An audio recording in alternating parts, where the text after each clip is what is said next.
Okay, so yeah, let's talk about buffalo currant, which I mentioned in my berry propagation video, and there was a little bit of interest about the details on the plant.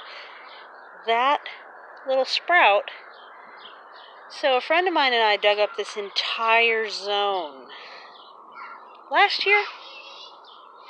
It was all up under the sidewalk. Well, we can't really call this a sidewalk. It was all through here. I went flying into the brush on my back. Definitely did a hard KO on that. We dug like crazy. We got every single shred out of here. Or so we thought. Here's two more that I can see right now.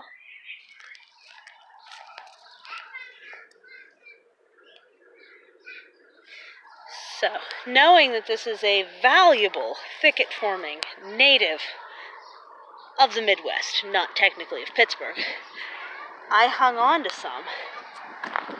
Honestly, I didn't figure out it was a native until this spring. I've had it since '99. My research skills are at least improving. Here it is in flower and starting to form fruits. Another word for this is clove currant, Ribes odoratum, Rabes odoratum, that is the Latin.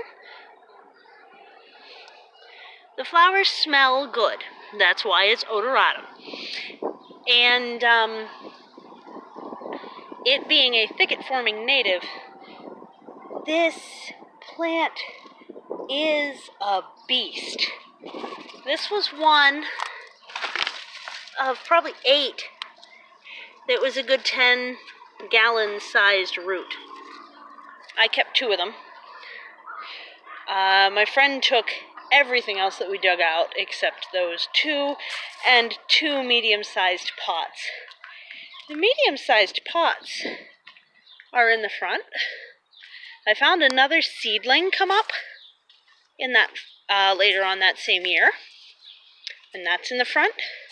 And then the second 10-gallon pot is halfway down the hill.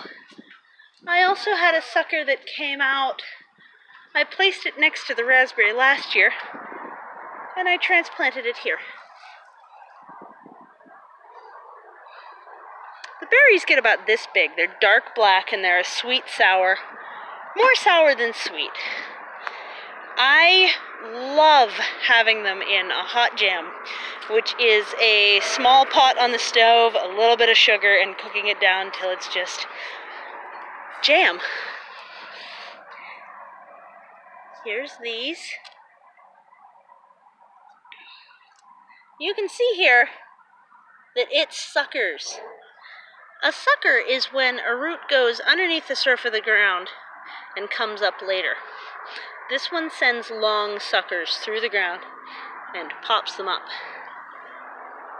With the walkways that we saw back there, it was going the whole way underneath the plastic-coated walkway and popping up on the other side, causing me to have to rip up the entire walkway and dig it out from underneath, which was why I decided that in my tame garden areas was not a good place for it. This plant is aggressive. Typically, I get about 10 gallons of berries off of that hedgerow that I had. That was in the past when I had the entire thing. You can see the delicate hairs on this probably. They catch the light. They're just hairs. They don't sting. They're not thorns. It's a very smooth-stemmed plant. On flat ground, like back there, it's a little bit back-breaking to harvest them. I would typically sit inside the hedge and harvest, but then I'd end up with ticks because it's damp back there. So the plan is instead to install them down the hill. Hoverfly just landed on my screen, spooked me for a second. The plan is to plant them down the hill. I just pulled out a huge chunk of this weed out of here. It was popping up in the middle of the grass. And look, one of my tree lilies snapped while I was doing it. That was sad. I didn't know it was trying to come up or that it was there. So the other day you saw that I was digging a hole and I placed a 10-gallon pot in it. Now it's always third-year wood that produces the fruit. So this one doesn't have any flowers on it, but this is another variety of, another root division off of that same plant. And you can see it's shooting up out of the ground quite a bit, and each time that it branches off, it's got an entire well-developed, resilient root system on every shoot. So that is how I've gotten at least 20 plants that will turn into their own thickets of 20 plants over time. And was not able to get it out from under my dad's shed when I dug it out to bring it with me. So I don't know if he's poisoned it by now or what, but it at least used to still be there. Robins love it. It's great wildlife food. So that is Ribes oberatum, buffalo currant. Fruit gets about this big. It's tangy. My favorite way to have it is as that hot jam I mentioned. I have also put it in rice and chicken dishes. Just cooked it right in. Turns the rice pink and purple. It's really cute. I have also used it like a vegetable in that way and in the skillet, and it freezes real well. You don't have to do anything. You just throw it in the gallon-sized freezer bag and chuck it right in the freezer, and then they come out loose and just rinse them off and throw them in whatever you're doing. Keeps real well that way. So I'm excited to get this installed as a higher up growing plant here that will help stabilize the hillside and be easier to harvest. These branches get about 5 foot tall eventually, but when they're laden with fruit, they all bend over like little rainbows or archways, and they're just too heavy to hold themselves up. And then they also root from where they touch down if they're held against the ground for very long. So you end up with just a ton of them. Very easy to propagate. It is a native, but it is not a native to PA. Its native range stops midway through Ohio.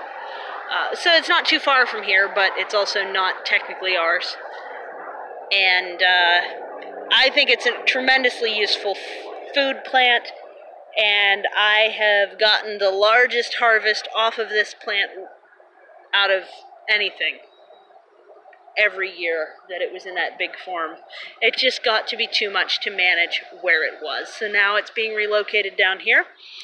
And I have 2 gallon size, 1 6-inch pot, and I will have 2 more that I'm digging up that are available.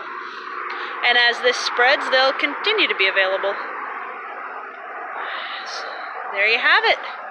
I wish I still had some in the freezer, but when it came to COVID-19 and food shortages and having trouble with not having a car, oh, you better believe that was the first thing I was eating, all of it, because they're just so good. And I would just cook a big batch of hot jam, and that would be my sweets, because I have a sweet tooth, and I didn't have any more sweets. So it was great to have it. And by July, I'll have a handful again, but until these get established, I don't expect that I'll get a good crop off of them until next year. This year's crop's going to be real sparse because of what I did to them last year. Still, great plant, love it, can't wait to get the food off of it again. Very exciting stuff. Alright, I hope you're having a good day. It's just Wednesday here, so I guess that's hump day, huh? Every day is just a lone day. At least I have cats and quail in the garden. That makes me a very lucky person. Cats, quail, garden, and stability. I'm in very good shape. So I hope you take care. I hope you have a good one. And swear I just heard a cat. That was weird. Yeah. Feel free to like, share, subscribe. Ask me about any of my other plants. I might end up doing a series on different plants with their scientific names correlated so that I can reference people to the information. But this one's just a highlight on Ribes odoratum, buffalo currant. Midwest and Plains native plant of the U.S. Excellent food. All right. Oh, motorcycle noise. On that note, take care. Bye.